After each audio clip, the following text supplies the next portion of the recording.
If you have been listening in, thank you for listening some more. This is another episode of a little series that we're doing on the future of project management.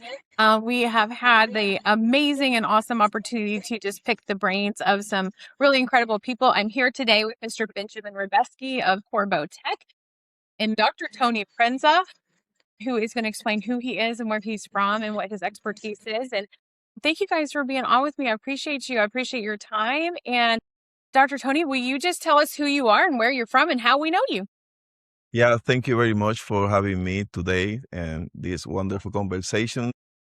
Explore a little bit of the future of project management. So Dr. Tony Prensa, he's from the Caribbean. So some people, they don't figure out, they think that I'm from Latin America, South America, something like that. But I was born in Dominican Republic and grew up in Puerto Rico. So uh, a little bit about me. So I started my career when I didn't know anything about computer in the, I would say from the mainframe era. So I started as a software developer. I learned how to develop software myself, just reading manuals and try and error. That's how I started. Then I went to school, got my degrees in computer engineering. And from there, as I continue, so I have, I would say, the luck of being always selected to lead people. So I started as a project leader. Then I moved into manager of it wasn't called project management office at the time, but all the project managers reported to me. So from that, I continue adding to my education. So I have around 4 master degrees, including one in project management. And finally, I said that's not enough. So I want to have the PhDs, and then I took that chance because one of the universities I was teaching. So I've been also teaching project management leadership for more than 30 years. So they decided to pay for my PhD. So okay, so I got it. So I got my doctoral degrees in organizational leadership. We are majors in information systems and technologies. So that's a little bit about me. It's in the professional setting, the real world, out of the academics and titles. So I've been working mostly in the finance sector, banking, financial transaction processors, in retail. So I work for Walmart for many years. So I had the opportunity to be in different positions. So in Texas, I was the chief information officer for a bank regional in Central Texas. So that's a little bit about it. I love to share knowledge and learn from everyone. Yeah. So I consider myself a long life learner. Sometimes I ask myself, why you are that way? Because I always rushing because I always have a backlog of books to read. Yeah. So because the other days, so I'm going to speak about executive presence in Arabia Saudita. Wow. So I bought 6 books. My goodness. So now I just got it this week. So to add more to my knowledge and understanding, so we always have something to learn. This is so fascinating to me, Dr. Tony. I've heard about you for a very, very long time, been connected with you on LinkedIn for quite some time. You're quite famous. And it is interesting to finally learn what your doctorate is. I always love that question. My dad has a doctorate degree in education. So obviously education was very important in my house growing up. I'm not going to say I was great at it, but the bar was set pretty high. Yeah. But what's interesting about your doctorate is that it's in organizational leadership, and my company is the Institute for Organizational Leadership. And so that's pretty amazing. And I'm so blessed and honored to work alongside Ben at Corbeau. We've been working together almost a year now, which is just crazy. Yeah. Wow.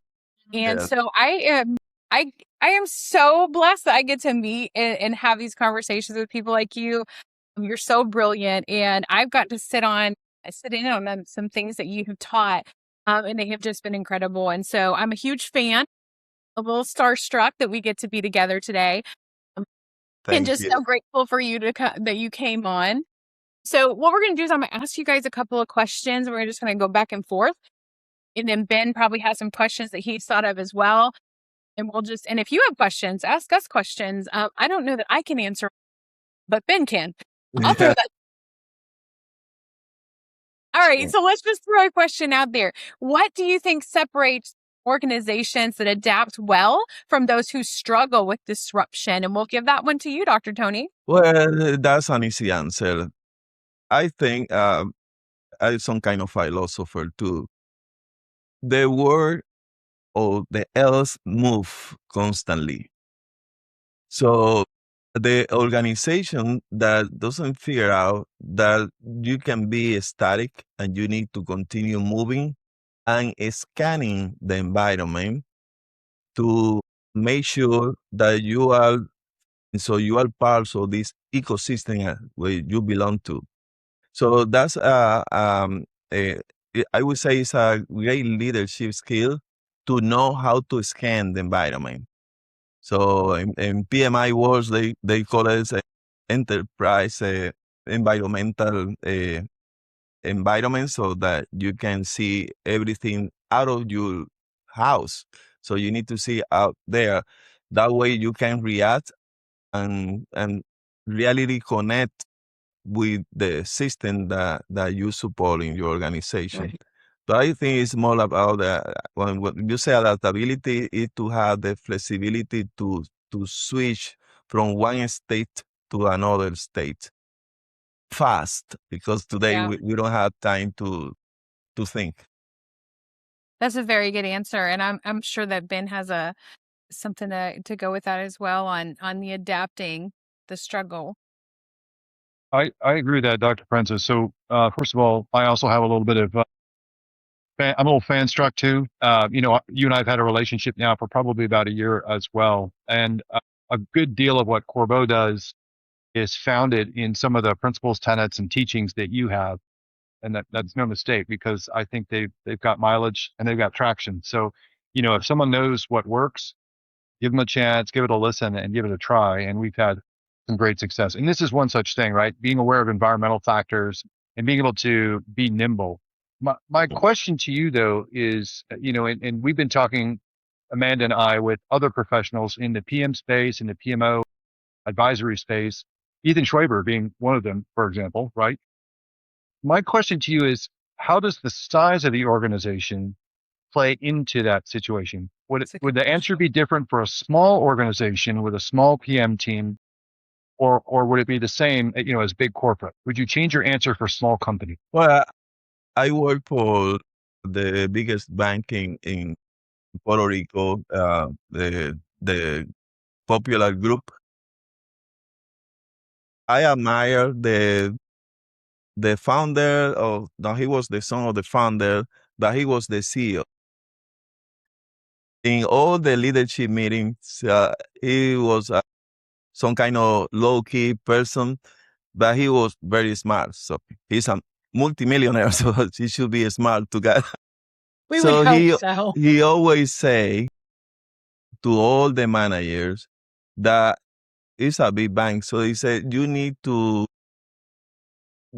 learn of the smaller banks because they are more agile. So they move faster than us. So he always was saying that. So I would say when you are smaller, you have more chances to be the competitor because you can move faster. So if you take the right decisions and the direction that you want to go, so you don't have the bureaucracy that the largest or mid-sized organization have. So I would say that response will be different for small organization, but the process and the mindset is the same. It's a matter for movement. Like John Maxwell, I was listening a podcast from him. He said, as a leader, you need to move. You need to move. Don't stay static because the world is moving. That's the consideration that I would say for between the two type of organization. The smallest, they move faster, but sometimes small organization, they are not like a structure in the thinking, the vision that they want to achieve. It's like that happened to me in my company. I think that I have 20 brains because I want to work in this, I want to work in that, all at the same time. No If wonder you you and focus, Ben are good friends, because Ben's like, Same. yeah, but I would say that we need to have focus. So if you want to go in that direction, the focus, and you believe and trust that direction gonna get you when you want to go. So and avoid distractions, because we have too many distractions. So that happened to me every day. So I need, hey, Tony, focus. I have that problem too.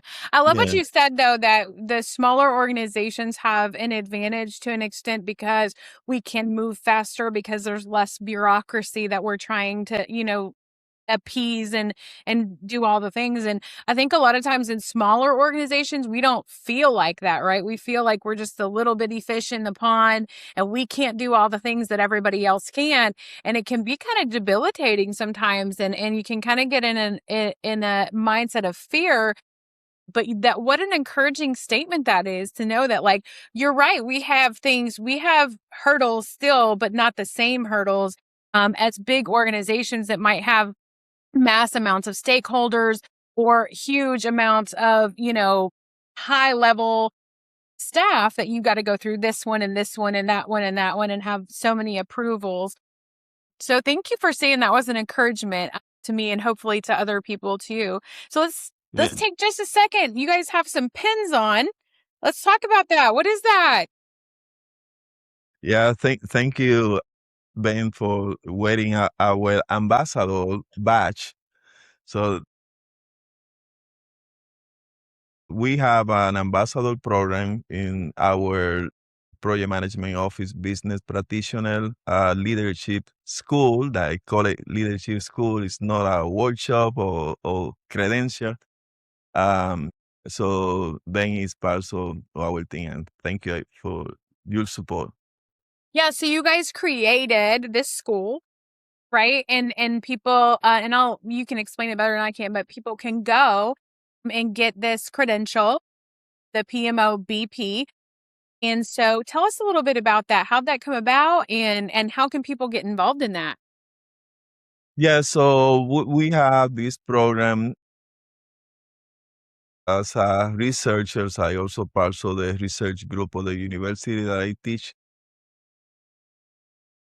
I observe the market, they have a lot of certification programs to facilitate, but I always admire what a great university that Stanford, MIT, Yale, Kellogg, Walton, they have these programs, the professional development program, but they not only one person deliver the content. So you want to take, let's say, design thinking, MIT. So it's a group of professors.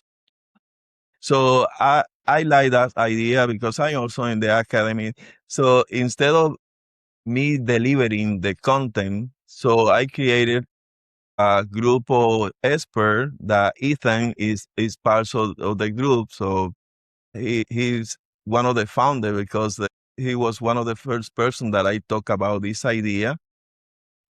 And we develop the content, all the master classes. So it's a 4 days, 2 weekends Okay. that we deliver the master classes.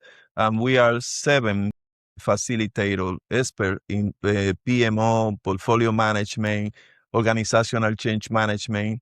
And we took all the discipline that are required to develop the PMO leadership. Uh, Okay. a lot of people say earning a seat at the table, but earning a seat at the table requires preparation. So you need to prepare for that. So if you're going to play in a game, so you need to know the game. Mm-hmm. And that's how that we teach how to preach the CC language and how to, I would say, decipher C-suite mindset. Okay. That's the reason behind the scene. And so it's a lot about leadership, executive presence, organizational change management, portfolio management, and also technologies innovation. So we have master classes around generative AI, agentic AI, how to leverage on those tools to enhance. At the end of the day, is how can we add more value to organization? Yeah. It sounds like it's the idea. very well-rounded. There's a lot to it. So, Exactly. and Ben, you've learned a lot about this as well. What's your involvement there? Because you got the pin on. Yeah, no, I was not only delighted, but I actually am honored to wear the ambassador pin with this program. That's not smoke.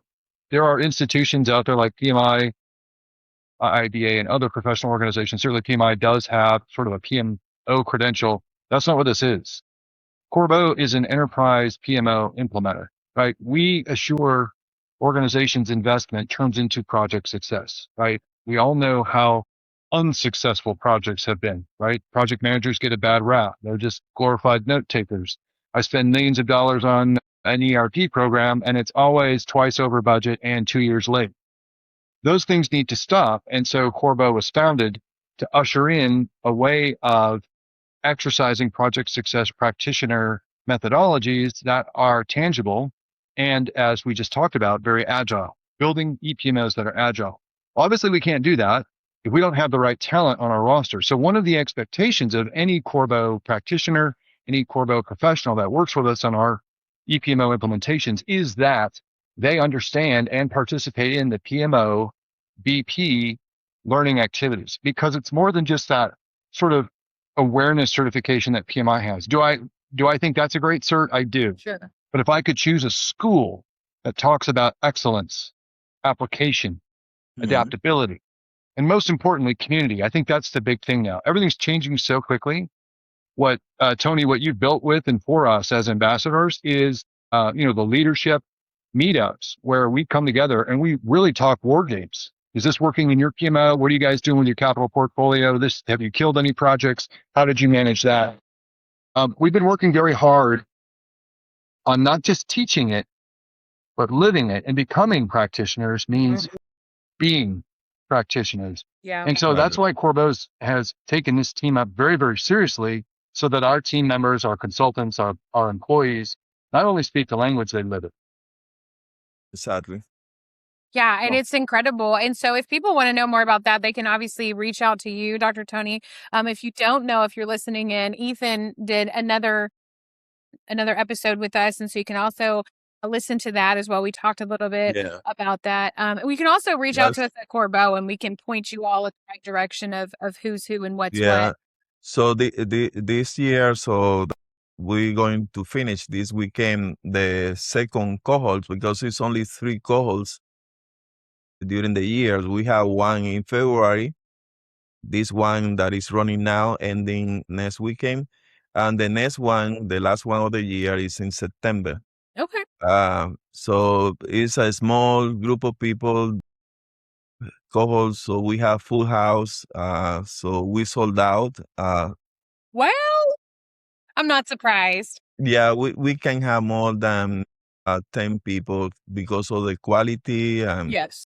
the intensity of the discussion. So we have simulation, ballroom simulation. So it's a real school. So that's that we are delivering. So you see all the testimonials for people.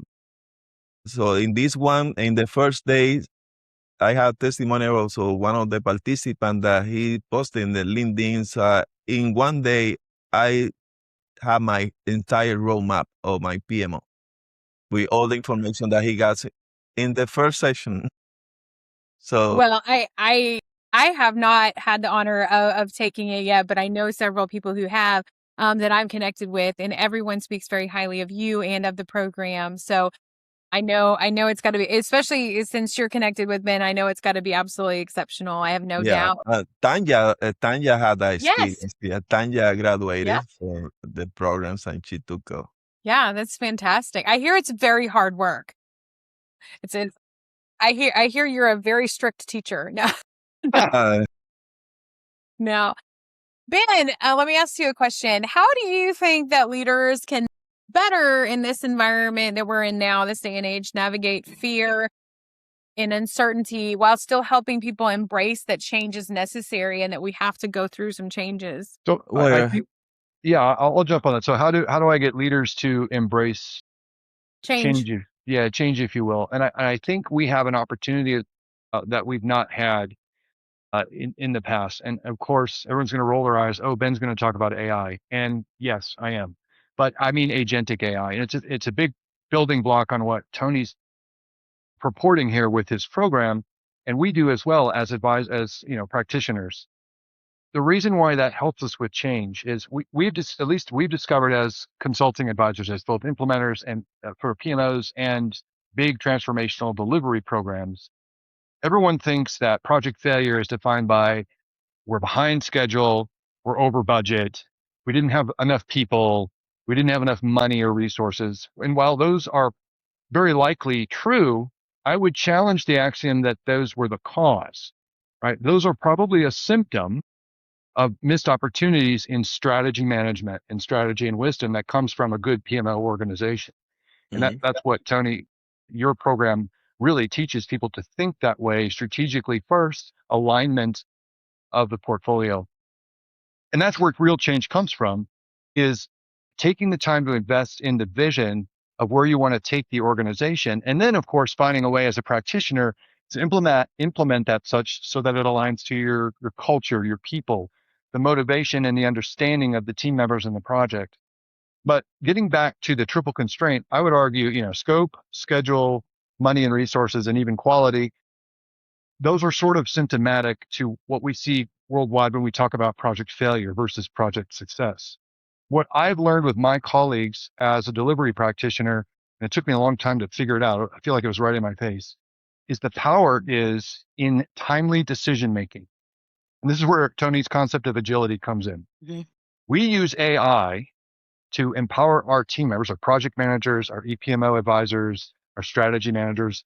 We use AI to help them go in informed, and then they're in a position to make more timely decisions. Let me give you an example. For most of my career, I've been a large transformational ERP IT guy. Okay. Mm-hmm. And we'd have steering committees every 2 weeks. And we'd have an issue that would crop up the day after a steering committee. Issues with data, testing, resourcing, finances, milestone misses, politics, whatever it is. And it would take us sometimes 2 weeks or more to put together a resolution ideas, escalation communications, because no one's available till 2 weeks from now to get together because executives are busy, right? They can't meet and that kind of thing. To get the money together, to get an impact statement together, to come up with options. By the time you meet with them 2 weeks later, in all honesty, it's too late. The damage is already done. We missed an opportunity to work overtime to save 2 months on the schedule. We missed an opportunity to hire people for help early on to avoid bigger costs later. We missed all that. That window happened 2 weeks ago, and I needed them to be empowered to make decisions 2 weeks ago, not when there's a scheduled steering committee. So I would argue success is driven by timely awareness and the empowerment of making good decisions on time with whatever you know. You're going to make mistakes here and there, but wouldn't you rather, like when you're driving a car, wouldn't you rather like, is this my exit? I don't know. I'm going to take the exit. If it's not, get some gas, grab a soda, get back on the freeway versus, that was my exit. Right. Right. And so the way Corbeau operates is implementing organizations that are AI savvy so that you get more information straight from the real people, from your JIRAs, your Mondays, your spreadsheets, your SharePoints. You have real communication more quickly because I can wake up in the morning and have all of my information. And now I can have a conversation with my data team, with my compliance team, with legal, with finance about what they're seeing in their world because I've already done some scraping and investigation ahead of time. And then by the time I get to my leadership update, now it's 12 noon, it's not 5 p.m. And I'm throwing a status red over the wall to my leaders and saying, hey, maybe we can have an emergency decision meeting. Instead, I can say, hey, if you've got time sometime today, I've got some what if scenarios and some ideas for some possible corrective action. And then they can decide, let me get the CFO in on this one. Let's have an emergency steering committee about that. But you're a co-pilot with them, but you are an executive's best friend. You're not just some PMO team member. You are standing shoulder to shoulder as that executive, like, oh no, let me navigate this for you. It's almost like Waze in your car. What if your EPMO with the right culture and the right understanding of business priorities and the ability to be adaptive to change can empower you as an executive to not just say, hey, we need to change, but work with you on how could we change and change more quickly. Here's some Right. information to make some decisions. I think that's the future. And I think programs like the PMO BP empower our abilities as humans to facilitate those conversations. And then AI facilitates the information that we can take to our leaders to have those conversations. I think Yeah. that's the future. Yeah. Dr. Yeah. Tony, you have anything Definitely. on that? Yeah. Definitely is the future is on that. So precisely this morning I was talking to a potential client. So we have management and we have leadership. Yes. So management is deterministic. It is predictable because management, you know your structure, your policy, your processes, your task, and all of those things have the potential to be automated or hyper automated because we have automation for years. When I started working, there was a lot of automation. So the missing part and that gonna make the difference for leadership for a practitioner that wanna elevate their career is the other parts. So if I see the talent triangle from PMI they have business acumen and they have power skill on this side, and they have the ways of working on the other side. The ways of working, all of those things gonna take over AI. Any forms of AI can take Not tasks, wrong. methodologies, the processing the task. So what makes difference, the difference is the business acumen, understanding the business, and developing those power skills. That's gonna make the difference.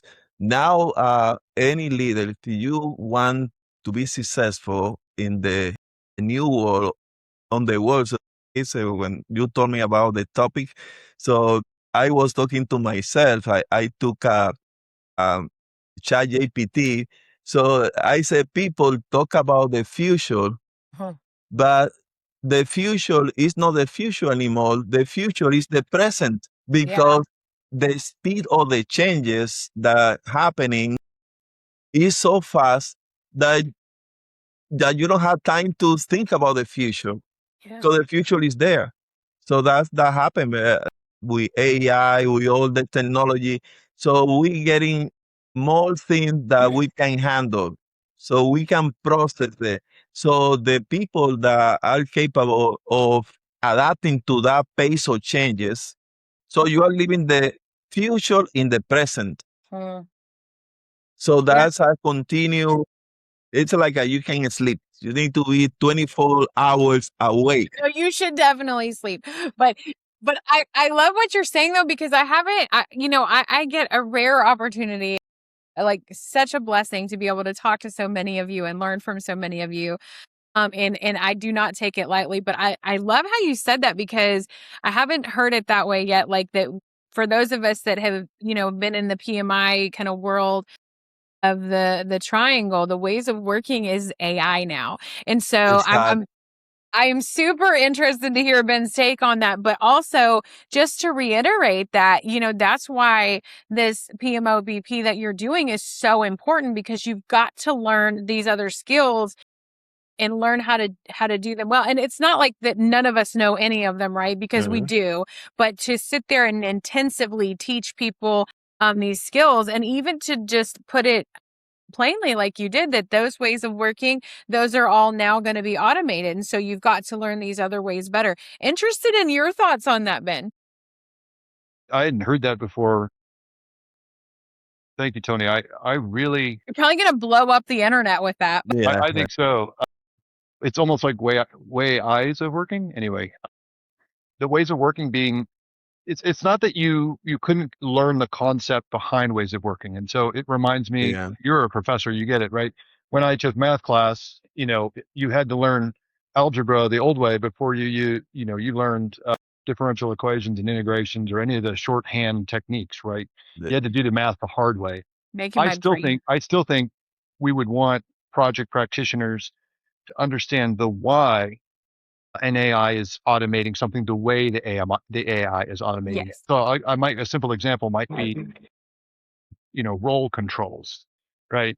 If I was a new PM practitioner and I came into a workforce right out of college or something, and I click the button and it's supposed to generate an invoice and it stops midway, I'd be like, why is AI stopping? I don't understand. Mhm. The answer is there needs to be, due to payment thresholds, it needs someone with the right payment authority to QA it, or it needs a human intervention, a human in the loop to check that, in fact, yes, that payment could go out for your project financials or what have you.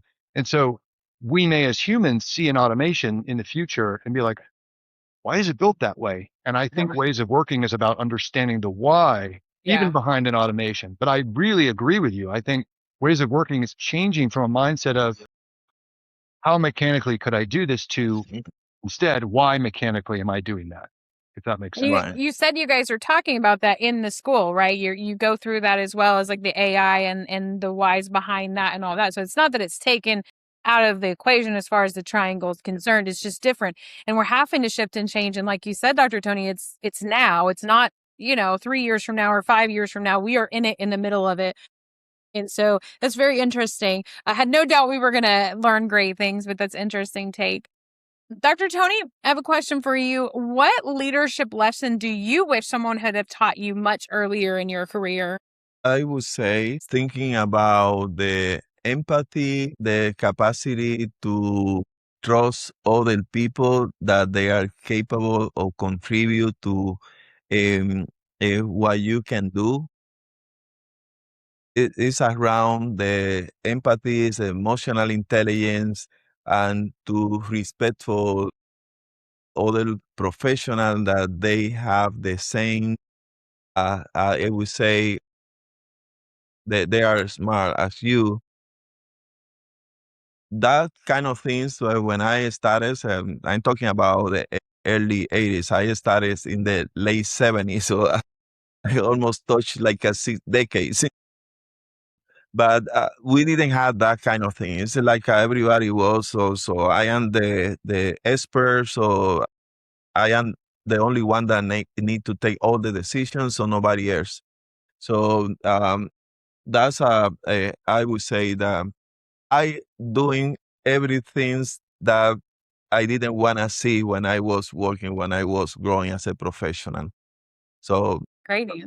people skill, respect for others, giving the opportunity. So also all the company that I have worked as a leader, I have a plaque. So the employees, they give me a plaque because they said they never had a boss that cared so much about them.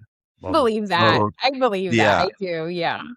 Yeah. because And that it's so important, right? That we let people do the things that they're good at because we're not all good at the same thing.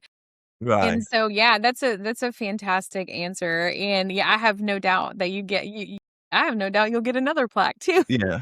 But So, but the thing is I wanted to have that model. The same thing that we're doing with these programs. mhm. When I attended so many courses in different places,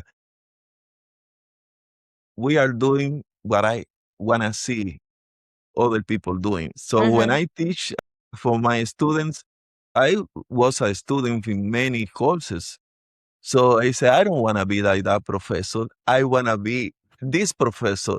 Yeah. That's so all the learning that I had gotten from different experiences, dealing with different people for different culture, that's that made you better person. At the end of the day, is to be better person. This is true. Yeah. Absolutely. Yeah. Great answer. Ben, you have anything on that or you want the next question? I'll piggyback on that from a sort of a leadership thing, and it actually comes from a book for me. And I'll tell, of course, I have a little story about it, but it's politically incorrect, so bear with me. Earmuff, right? So STFU, the power of keeping your mouth shut. That's by Dan Lyons, and STFU means stay quiet. I'll just say it that way. Mhm. But it's a great read for me as a leader, and I'm still struggling with this today. And I even have a real world example. to protect the names of the innocent, let's say there was a guy named Ben, right? And That guy. he is the guy at work who knows everything. He's got an answer for everything. He comes into the meetings and he just, no, here's what you do, team, and you need to do it this way. No, open the screen up and I'll walk you through it and I'm going to make it happen this way, whatever. So I would get very impatient with Ben, right? And I would interject, or I would turn red in the face, or I might have an emotional outburst, or some of us may just completely shut down. And that was probably how I reacted to Ben, because he just knew everything. So why would I contribute, right? Just tell me what you want and I'll just do it.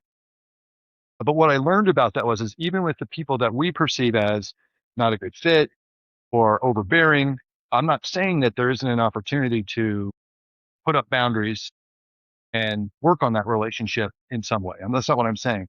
But if you're willing to truly stop and change your mindset, and it's shut up and listen, basically, is the moniker of the book. But what they mean is everyone at the table, no matter whether they rub you right or wrong, has something to offer. They're probably thinking in a way that we don't think today. They have an idea, a perspective, a past story we've never heard. And even if frankly, if they're annoying or they make us impatient, I challenge you, find the golden nugget. Just stop. Don't be thinking about how you're going to respond. Don't be thinking about how they're insane and have no idea what they're talking about. Actually listen and try to find the nugget. And then it turns into kind of like a little Sherlock Holmes adventure where I'm like listening for, okay, where's this going? And how does it fit into the problem we're trying to solve? And can I get something out of this that might advance the team a little bit further? Are there any cool ideas in here? Or is there a perspective about them that might later allow me to have better interactions in the future, right? Yeah. Maybe we find out something about their kids or their personal life so that we can connect on a personal level and then go from there, find something in common, right? Because we're not always going to have the perfect relationship with everyone that we're with. But if we remember that somebody somewhere somehow recognized the value in that person, whether we agree with it or not, I challenge you to find that golden nugget. Find the golden nugget in Ben. Give me a hint. Yeah, exactly. Right. So he probably knows a little bit about PMO, even though he may rub you the wrong way. That Ben guy probably knows a little something. Just see what you can find. So that would be my leadership nugget, and it's not easy. It's not. Yeah, it's not. I don't think I think there's very few people that's stopping and just listening really for all of it. It comes naturally to. I think there's a few out there, but I think for the most part, most of us, especially like high achievers, we already have the next thing, right? It's already the next thing and the next thing and the next thing. And so it's really hard to just stop. I know I'm doing these recordings and then I have a podcast and things like that. That has probably been one of the biggest challenges for me.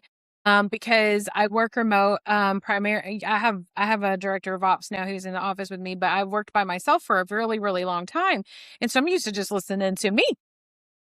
And it's really different when you know, and it's been great. I've been really, really intrigued by it. The things that I get to hear that I wouldn't necessarily hear, or the mannerisms that I get to learn because I'm watching. When you're in a situation like this, even like, you know, right now recording, like I have to very intently focus on what the two of you are saying, or I won't have a clue. And if I have my squirrel disease, I do not call it ADHD. It might be, but if I'm like way over in left field, like what's out the window, you know, it's hard. And it's hard for us as humans to listen to other people, really listen to them. And if anybody says that it's not, I need to learn from you, because it is. It's hard because we have so many things going on, and it's just crazy sometimes. So that was both great answers. Really, really well done. But there are some leaders, Walmart, Sam Walton. So he has a book, Made in America. One thing is about the book, and when you work for Walmart, is the culture is embedded in all the people, in the DNA of the people that have many years working for Walmart.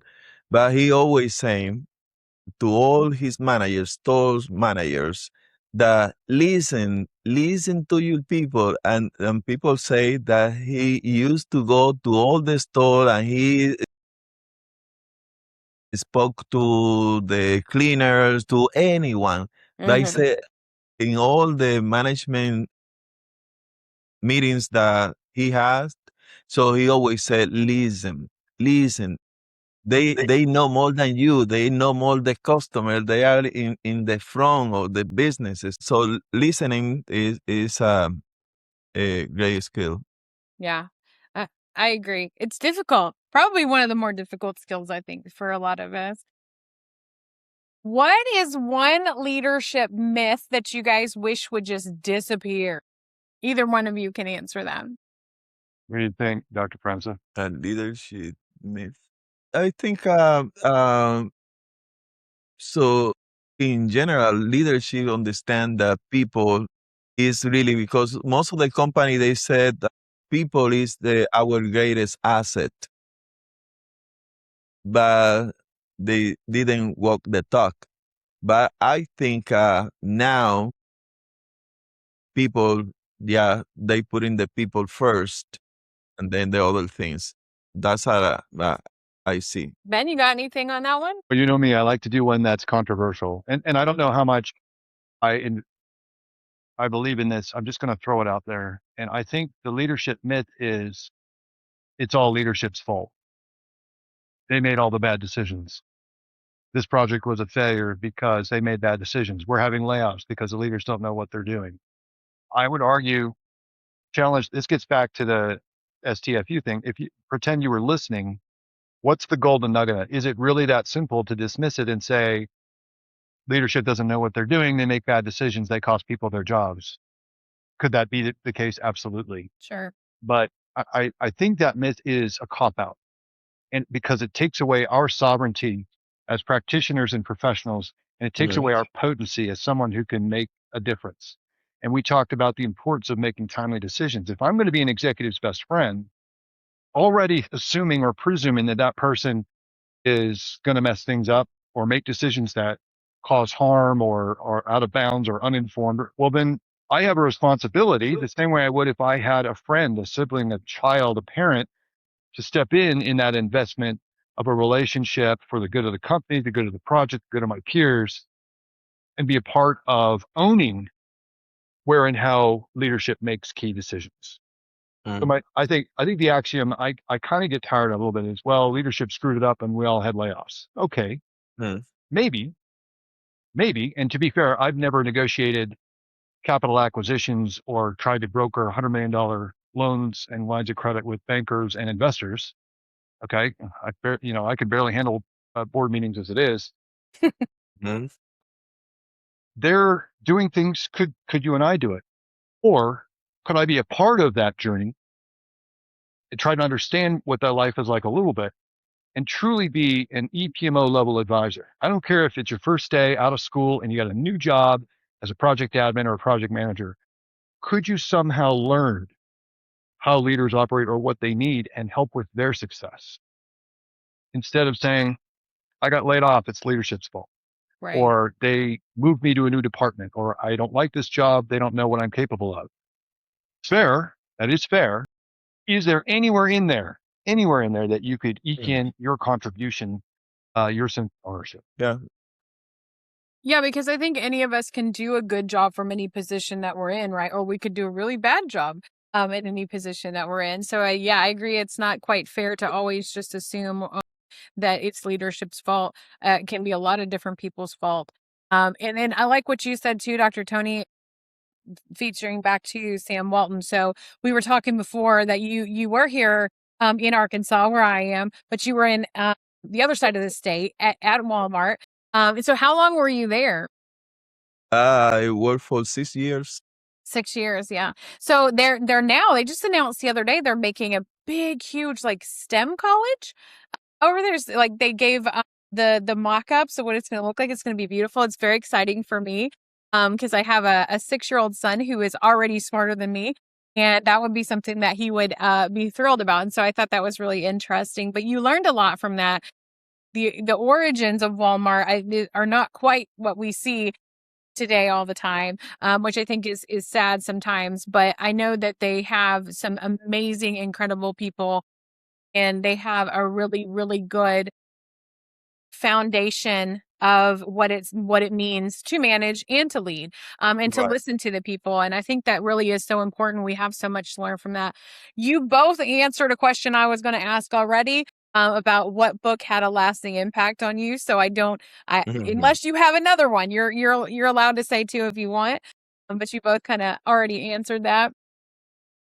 Is there anything else you guys want to talk about before we wrap up? We're kind of at time, and I want to be respectful of that, but I don't want to leave anything unsaid. I have a question for you, Dr. Prensa. What do you think PMOs need to become in the next 2 years in this age of AI?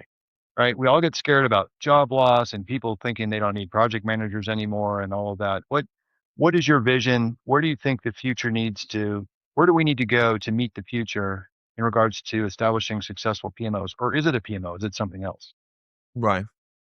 Yeah. So one of the things that I'm always thinking is the PMO. So the P has a bad reputation. So I started writing or creating some framework. The frameworks I call it value architecture. So value is not engineer, because when you engineer, so it's like in construction. Before you start the construction, you have a blueprints. You need to design it. So value need to be designed. So that role in the organization, they don't have who designed the value. So people say we need to deliver value, but we are engineering the value. So we are doing things, but who designed it? We don't have a blueprint for value. So that's an idea. So I started working on a framework. So I have the framework that I deliver a presentation for the PMO GA. So I call it PMO value architecture. So the idea is that in your organization, so how I visualize that is like you are the surveillance system in your organization. You are looking your entire organization from the high, and you see how this organization operates. So you see all the movement that happen. And so the other day I wrote an article about the PMO as the opportunity hunter. So you are hunting opportunity. So I said the opportunities are wild animals. They are difficult to catch. You are not wrong. So you are the PMO, the opportunity hunters in an organization. So you are hunting opportunity to create add value to the organization.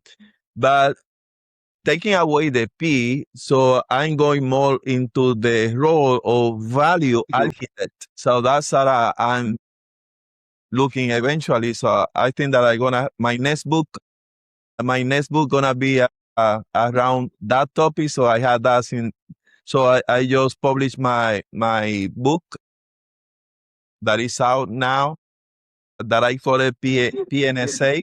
So that's a leadership framework. This is a leadership operating system. The book is in Amazon, Lead with Prensa. We'll put the link at the bottom of the video so people can click it and check it out. Yeah, it's in Amazon, so you can search for Lead with Prensa, PINSA. How many books do you have now? With this one, so I have 3 myself. I co-authors like 3 more, like around 6. So you're gonna have 7. Yeah. Yeah, that's pretty good. But that's the concept. So I was talking to America Pintos about that because I have a lot of idea. Because when we say value is very ambiguous. It's a very abstract word. So what is value? Value is different for you. It's different for me.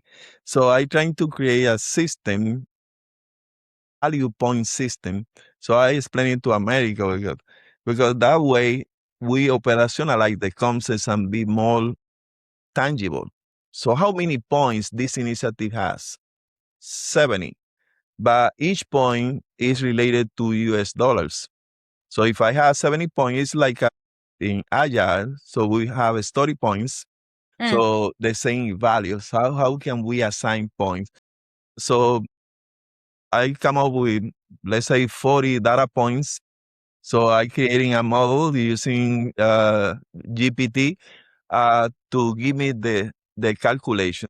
So you say this initiative based on certain attributes. So I'm gonna assign a value points. So that initiative 50 points. So that equivalent to $300,000. So that's how I'm working. Non when I should be sleeping, I'm working on something like that. I told you guys at the beginning you're way smarter. So, but oh my gosh, so much we can learn from you guys. It's incredible. Well, I wanna be respectful of everybody's time and yours too, Dr. Tony, because I know it's very precious.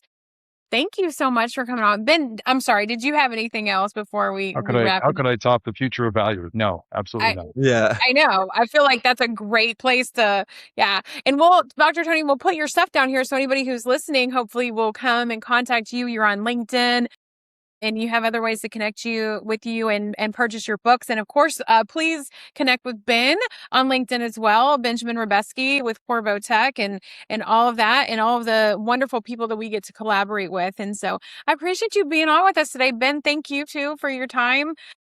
I know you guys are super, super busy, so I appreciate it.